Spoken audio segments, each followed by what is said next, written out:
Hello students, welcome to science class. आज मैं class 9 का बायो पढ़ाऊंगी। ये यूपी और सीबीएसई बोर्ड दोनों के लिए होगा, क्योंकि आप जानते हैं सीबीएसई और यूपी बोर्ड में दोनों में एनसीईआरटी की बुक चलती हैं, तो दोनों का सिलेबस भी सेम ही है। तो आज बायो स्टार्ट करेंगे। बायो में आपका फर्स्ट चैप्टर है सेल।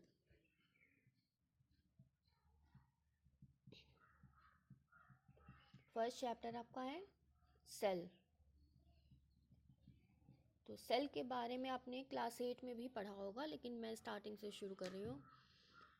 तो सेल क्या होता है? What is cell? सेल का डेफिनेशन क्या होता है? सेल का डेफिनेशन आप सब लोग जानते होंगे, पढ़े भी होंगे। Cell is a structural and functional unit of life. अगर आप चाहें तो कॉपी पेन लेके बैठ सकते हैं और इम्पॉर्टेंट पॉइंट नोट कर सकते हैं।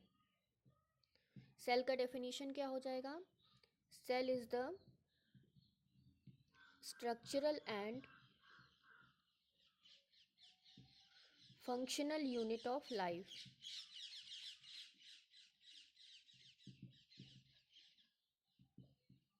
तो सेल को, ये डेफिनेशन आपने रटा रटाया पढ़ा होगा, लेकिन अब क्वेश्चन यहाँ पे ये है कि सेल को structural and functional unit of life क्यों कहा जाता है? अगर कहा जाता है तो उसका कोई ना कोई रीज़न ज़रूर होगा। स्ट्रक्चरल, सबसे पहले पढ़ते हैं स्ट्रक्चरल यूनिट क्यों कहा जाता है। आप जानते हैं जैसे ये मार्कर है, अब ये मार्कर जो है केमिस्ट्री में आपने पढ़ा होगा एटम। एटम क्या होता है? किसी भी सब्सटेंस या किसी भी मैटर का सबसे जो स्मॉलेस्ट पार्टिकल होता है उसे हम एटम कहते हैं। तो सेल भी इसी तरह होता है। सेल बस ये होता है लिविंग थिंग्स में पाया जाता है। तो लिविंग थिंग या लिविंग ऑर्गेनिज्म का जो पूरे बॉडी का जो सबसे छोटा स्मॉलेस्ट यूनिट होता है उसे हम सेल कहते हैं। तो सेल क्या होता है? किसी भी लिविंग ऑर्गेनिज्म का बॉडी का स्ट्रक्चर बनाता है। जो बॉडी का स्ट्रक्चर होता है, लिविंग ऑर्गेनिज्म के बॉडी का जो स्ट्रक्चर होता है वो सेल से बना होता है। तो इसीलिए सेल को स्ट्रक्चरल यूनिट ऑफ लाइफ कहा जाता है, क्योंकि सेल जो होता है किसी भी लिविंग ऑर्गेनिज्म का स्ट्रक्चर का फॉर्मेशन करता है। सेकेंड पॉइंट है फंक्शनल यूनिट ऑफ लाइफ क्यों कहा जाता है? क्योंकि लिविंग ऑर्गेनिज्म के बॉडी के अंदर जितने भी फंक्शंस होते हैं, चाहे वो बायोलॉजिकल फंक्शन हो, केमिकल फंक्शन हो, जितने भी फंक्शंस बॉडी के अंदर होते हैं वो सभी सेल के अंदर होते हैं। तो आप समझ गए होंगे कि क्यों structural and functional unit of life कहा जाता है, क्योंकि सेल से ही किसी ऑर्गेनिज्म की बॉडी का स्ट्रक्चर फॉर्म होता है और बॉडी के अंदर जितने भी फंक्शंस होते हैं सभी सेल के अंदर होते हैं। तो इसीलिए कहा जाता है cell is the structural and functional unit of life. ये हो गया सेल का डेफिनेशन, या कह सकते हैं, अगर आप बना भी सकते हैं definition, cell is the smallest unit of living organism, कि लिविंग ऑर्गेनिज्म का जो सबसे छोटा यूनिट होता है उसे हम सेल कहते हैं। अब जानते हैं बहुत सारे सेल्स अगर मिल जाते हैं, सेम टाइप के बहुत सारे सेल्स मिलते हैं, ग्रुप ऑफ सेल्स मिलकर क्या बनाते हैं? टिश्यू बनाते हैं। ग्रुप ऑफ टिश्यू मिलकर क्या बनाते हैं? ऑर्गन बनाते हैं। ऑर्गन्स मिलकर के क्या बनाते हैं? ऑर्गन सिस्टम बनाते हैं। और ऑर्गन सिस्टम से ही किसी ऑर्गेनिज्म का बॉडी का फॉर्मेशन होता है। तो हायरार्की हम लोग बना सकते हैं।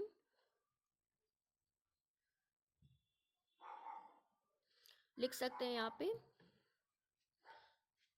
सबसे छोटा यूनिट सेल होता है। फिर क्या बनता है? सेल से ग्रुप ऑफ सेल्स क्या बनाते हैं? टिश्यू बनाते हैं। टिश्यू क्या होता है? Group of cells. और टिश्यू से क्या बनता है? ऑर्गन बनता है। फिर ऑर्गन से ऑर्गन सिस्टम बनता है। और ऑर्गन सिस्टम से क्या बनता है? ऑर्गेनिज्म बनता है। ठीक है, तो ये लिविंग ऑर्गेनिज्म के बॉडी का अंदर का स्ट्रक्चर है। ये सभी चीज़ हम लोग डिटेल में पढ़ेंगे।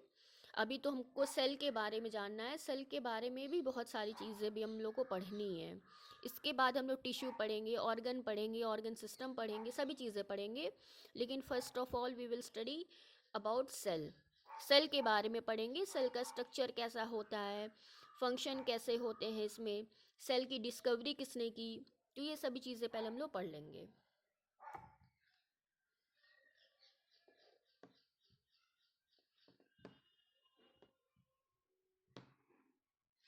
तो सबसे पहले discovery of cell.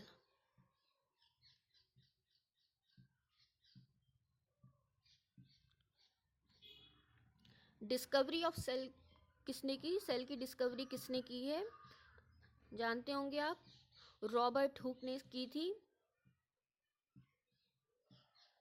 Robert Hooke ने सेल की डिस्कवरी की थी इन 1665। तो 1665 में रॉबर्ट हुक ने सेल की डिस्कवरी की थी। अब स्ट्रक्चर इसका जान लेते हैं, किस स्ट्रक्चर का होता है, किस शेप का होता है। तो हर सेल्स भी देखिए कई तरह के होते हैं। हमारे मसल्स में जो सेल्स होते हैं वो अलग होते हैं। हमारे जो ब्रेन में होते हैं, नर्वस सिस्टम में जो सेल्स होते हैं, न्यूरॉन जिसे कहा जाता है, वो अलग होते हैं। हार्ट में जो सेल्स होते हैं वो अलग होते हैं। तो सेल्स के भी बहुत सारे टाइप हैं, और अलग अलग टाइप के सेल के जो स्ट्रक्चर होते हैं, शेप होते हैं, वो भी अलग होते हैं। देखिए कुछ सेल जो होते हैं सर्कुलर होते हैं, कुछ क्यूबॉइडल होते हैं। क्यूबॉइडल जनरली हमारे चीक सेल्स होते हैं। फिर कुछ सेल जो होते हैं पॉलीगोनल शेप के होते हैं, कुछ होते हैं डिस्कॉइडल, डिस्कॉइडल यानी कि डिस्क के शेप के होते हैं, और कुछ सेल जो होते हैं वो इरेगुलर शेप के होते हैं, इरेगुलर इन शेप। अब यहाँ पे ये समझ लीजिए इरेगुलर इन शेप मतलब क्या होता है। इन सेल्स का कोई भी एक डिफिनिट शेप नहीं होता है, किसी भी आकार के ये बन सकते हैं। तो इरेगुलर इन शेप, इन सेल्स का एग्जाम्पल क्या होगा, कि कौन कौन से सेल्स जो होते हैं वो इरेगुलर शेप के होते हैं। तो उसके बारे में हम लोग थोड़ा सा जान लेंगे। अब जैसे आरबीसी होते हैं, ठीक है, या सॉरी आरबीसी नहीं, डब्ल्यूबीसी और अमीबा आप लोग पढ़े होंगे। अमीबा जो होता है लिविंग ऑर्गेनिज्म होता है, फ्रेश वाटर में पाए जाते हैं ये अमीबा जो होते हैं, ठीक है। डब्ल्यूबीसी हमारा जो वाइट ब्लड सेल्स होता है, डब्ल्यूबीसी को बोलते हैं वाइट ब्लड सेल, ये हमारे ब्लड में पाए जाते हैं, ठीक है। डब्ल्यूबीसी का फंक्शन आप जानते हैं, बहुत इंपॉर्टेंट फंक्शन होता है। ये हमारे बॉडी के अंदर जो फॉरेन सब्सटेंस होते हैं, फॉरेन सब्सटेंस जैसे कि कुछ बैक्टीरियाज वगैरह जो इंटर कर जाते हैं, जो हमारे हमारे लिए हमारे हेल्थ के लिए डेंजरस होते हैं, हार्मफुल होते हैं, उन बैक्टीरियाज या फॉरेन सब्सटेंसेस को डब्ल्यूबीसी क्या करता है, डाइजेस्ट कर जाता है, डिस्ट्रॉय कर जाता है। तो डब्ल्यूबीसी और अमीबा का जो शेप होता है इरेगुलर, क्योंकि ये अपना शेप चेंज कर लेते हैं। अब जैसे जानते हैं अमीबा का, अमीबा जो है एक यूनिसेलुलर लिविंग ऑर्गेनिज्म है, ठीक है, और इसका शेप बदलता रहता है। सपोज ये फूड पार्टिकल है, तो जब ये फूड पार्टिकल के पास जाएगा तो इसका इसके जो स्ट्रक्चर होता है पैर की तरह लेग लाइक स्ट्रक्चर बन जाता है, जिसको हम लोग कहते हैं स्यूडोपोडिया।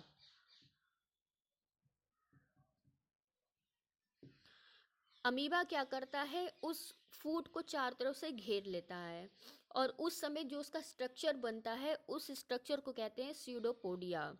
और एट लास्ट क्या करता है, ये अमीबा उस फूड पार्टिकल को अपने बॉडी के अंदर ले लेता है, ठीक है। तो आप यहाँ पे देख रहे हैं कि इसका शेप जो है वो चेंज हो रहा है। इसी तरह डब्ल्यूबीसी भी है, जब ये किसी बैक्टीरिया वगैरह को डाइजेस्ट खाने की कोशिश करता है तो उसका शेप जो है वो बिगड़ जाता है, इरेगुलर शेप हो जाता है। तो इस तरह से अमीबा और डब्ल्यूबीसी में आप देख रहे हैं कि इन दोनों के शेप जो है चेंज होते रहते हैं। और इस तरह की जो फॉर्मेशन होता है, इस तरह के फूड को जब ये डाइजेस्ट करते हैं तो उस प्रोसेस को कहा जाता है फैगोसाइटोसिस। फैगोसाइटोसिस कहा जाता है। डब्ल्यूबीसी और अमीबा क्या करते हैं, अपने फूड पार्टिकल को चारों तरफ से घेर लेते हैं, और उस समय उनके जो बॉडी में जो स्ट्रक्चर बनता है उस स्ट्रक्चर को कहते हैं सीडोपोडिया, और इस तरह के फूड के खाने के प्रोसेस को कहते हैं हम लोग फैगोसाइटोसिस। ये इंपॉर्टेंट वर्ड है, याद रखिएगा, फैगोसाइटोसिस।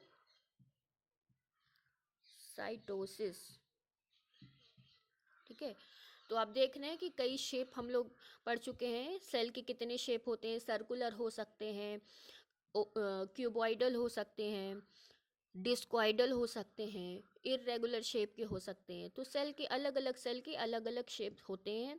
और रॉबर्ट हुक ने सबसे पहले सेल की खोज की थी 1665 में। अब सेल का स्ट्रक्चर हम लोग को पढ़ना है, structure of cell.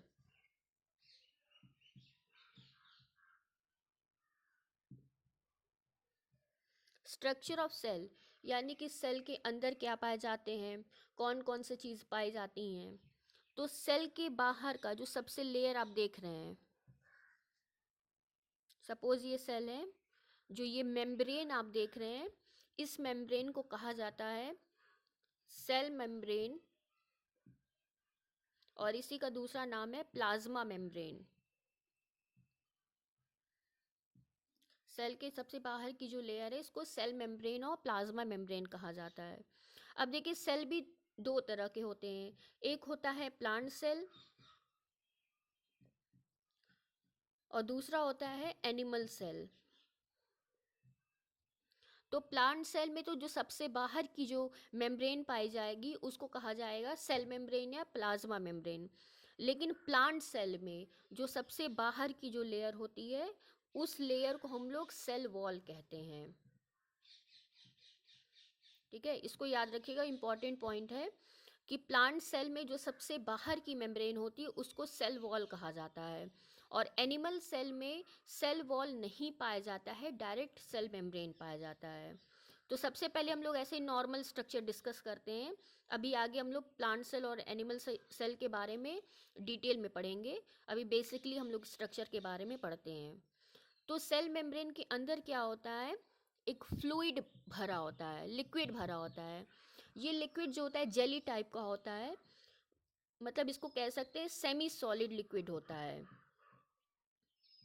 Semi solid, semi solid का मतलब कि ये न पूरी तरह से सॉलिड न पूरी तरह से लिक्विड, जेली लाइक लिक्विड भरा होता है। उस जेली लाइक लिक्विड को हम लोग कहते हैं साइटोप्लाज्म। सेल मेम्ब्रेन के अंदर जो जेली लाइक लिक्विड भरा होता है इसे कहा जाता है साइटोप्लाज्म। ठीक है, और यहाँ पे एक और स्ट्रक्चर पाया जाता है, इसे कहा जाता है न्यूक्लियस। ठीक है, तो सेल मेम्ब्रेन के अंदर और न्यूक्लियस के बाहर, इन दोनों के बीच के हिस्से में, न्यूक्लियस और सेल मेम्ब्रेन, इन दोनों के बीच के अंदर जो लिक्विड पाई जाती है इसको हम लोग साइटोप्लाज्म कहते हैं। ठीक है, अब साइटोप्लाज्म में क्या होता है, छोटे छोटे सेल ऑर्गेनेल्स पाए जाते हैं। अब पढ़ेंगे सेल ऑर्गेनेल्स क्या होते हैं। सेल ऑर्गेनेल्स वो ऑर्गन होते हैं जो साइटोप्लाज्म में पाए जाते हैं। देखिए, अब सेल के अंदर भी बहुत सारे छोटे छोटे स्ट्रक्चर्स पाए जाते हैं, उनके अलग अलग शेप होते हैं, अलग अलग फंक्शन होता है। तो साइटोप्लाज्म में जो छोटे छोटे स्ट्रक्चर्स पाए जाते हैं उनको कहा जाता है सेल ऑर्गेनल। ठीक है, तो अब सेल ऑर्गेनल कौन कौन से होते हैं, सबसे पहले सेल ऑर्गेनल का डेफिनेशन जान लीजिए। What is cell organelle? तो these are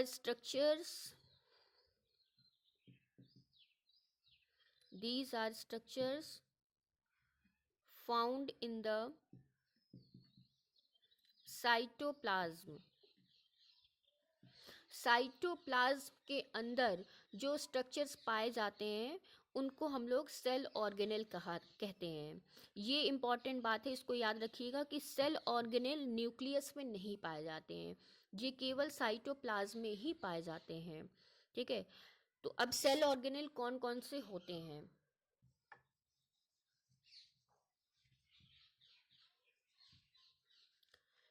सेल ऑर्गेनेल कौन कौन से होते हैं,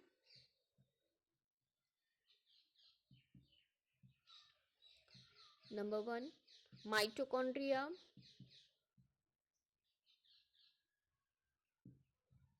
second ribosome, third lysosome, four endoplasmic reticulum,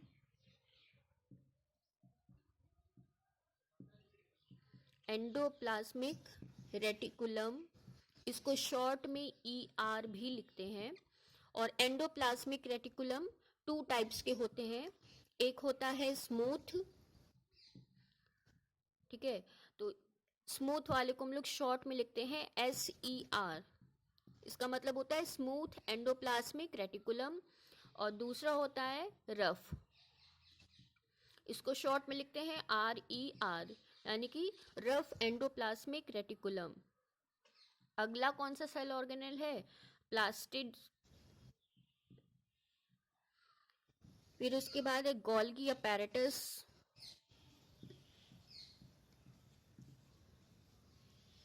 Golgi apparatus. इसके बाद आपका आएगा सेंट्रोसोम, ठीक है। तो ये सभी जो हैं सेल ऑर्गेनेल्स हैं जो साइटोप्लाज्म में पाए जाते हैं, और इन सभी का स्ट्रक्चर्स अलग होता है और इनका फंक्शन भी अलग होता है। तो इन सभी को हम लोग को डिटेल में पढ़ना है। पहले आप आज इतना जान लीजिए कि सेल क्या होता है, सेल का स्ट्रक्चर क्या होता है, सेल के अंदर क्या पाए जाते हैं। तो उसके बाद हम लोग इन सेल ऑर्गेनेल्स के बारे में डिटेल में पढ़ेंगे। तो सेल ऑर्गेनल के बारे में डिटेल में पढ़ने से पहले एक दो पॉइंट आप और जान लीजिए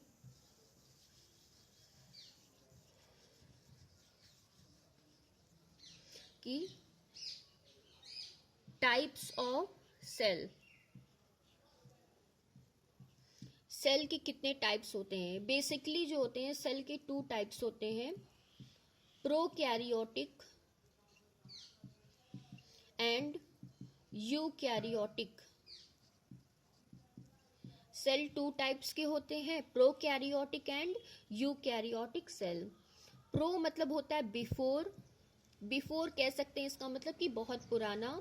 कैरियोटिक जो वर्ड बना है इसका मतलब होता है न्यूक्लियस, ठीक है। और यू मतलब यहाँ पे इसको ले रहे हैं न्यू मतलब कि नया न्यूक्लियस। तो प्रोकैरियोटिक और यूकैरियोटिक सेल में डिफरेंस क्या है? ऐसे सेल लिख सकते हैं, those cell in which nucleus and cell organelles are absent, यानी कि बहुत ही पुराने सेल्स होते हैं, डेवलप सेल्स नहीं होते हैं। प्रोकैरियोटिक को हम लोग शॉर्ट में कह सकते हैं अनडेवलप्ड सेल्स, पूरी तरह से विकसित सेल नहीं होते हैं, डेवलप सेल्स नहीं होते हैं। क्यों डेवलप नहीं होते हैं? क्योंकि इसमें न्यूक्लियस नहीं पाया जाता है और सेल ऑर्गेनल्स भी नहीं पाए जाते हैं, सिर्फ इसमें राइबोसोम्स पाए जाते हैं। लेकिन इसमें मेम्ब्रेन बाउंड सेल ऑर्गेनल्स नहीं पाए जाते हैं। मेम्ब्रेन बाउंड सेल ऑर्गेनल्स का मतलब क्या है? मतलब ऐसे सेल ऑर्गेनल जिसके बाहर मेम्ब्रेन पाई जाए। तो मेम्ब्रेन बाउंड सेल ऑर्गेनल्स नहीं पाए जाते हैं, सिर्फ इसमें राइबोसोम पाया जाता है। राइबोसोम में क्या होता है? मेम्ब्रेन नहीं पाया जाता है। तो प्रोकैरियोटिक सेल क्या हो जाएगा? ऐसे सेल्स जो बहुत ही पुराने हों, अनडेवलप्ड हों, और इसमें न्यूक्लियस और सेल ऑर्गेनल्स नहीं पाए जाएंगे, सिर्फ इसमें राइबोसोम पाया जाएगा। तो ये प्रोकैरियोटिक सेल का डेफिनेशन हो गया। अब यूकैरियोटिक है, इसको हम लोग कह सकते हैं डेवलप्ड सेल्स। डेवलप्ड सेल्स यानी कि पूरी तरह से विकसित cells. Those cells which are fully developed, पूरी तरह से विकसित सेल्स होते हैं ये, fully developed, that is they contain nucleus and membrane bound cell organelles, ठीक है, यानी कि ऐसे सेल्स जिसमें न्यूक्लियस और मेम्ब्रेन बाउंड सेल ऑर्गेनेल्स पाए जाएंगे। तो अब डिफरेंस जान लिए हैं कि प्रोकैरियोटिक सेल्स क्या होते हैं, जो अनडेवलप्ड सेल्स होते हैं उसको प्रोकैरियोटिक सेल कहते हैं, और इसका एग्जाम्पल हो जाएगा प्रोकैरियोटिक का बैक्टीरियाज आ जाएंगे, और blue green algae, blue green algae जिसको हम लोग साइनोबैक्टीरिया भी कहते हैं, ये प्रोकैरियोटिक के एग्जाम्पल आ जाएंगे। और यूकैरियोटिक में जो कॉम्प्लेक्स ऑर्गेनिज्म है जिसमें टिश्यू सिस्टम वगैरह पाए जाते हैं, हम सभी लोग, एनिमल्स हो गए, प्लांट हो गए, ये सभी यूकैरियोटिक सेल्स के बने होते हैं। तो ये टाइप्स ऑफ सेल्स थे। अब इसके बाद हम लोग जो बचे हुए हैं सेल ऑर्गेनल्स के बारे में पढ़ने हैं पूरे, तो उसको नेक्स्ट वीडियो में डिस्कस कर लेंगे। आज के लिए बस इतना। Thank you for watching my video.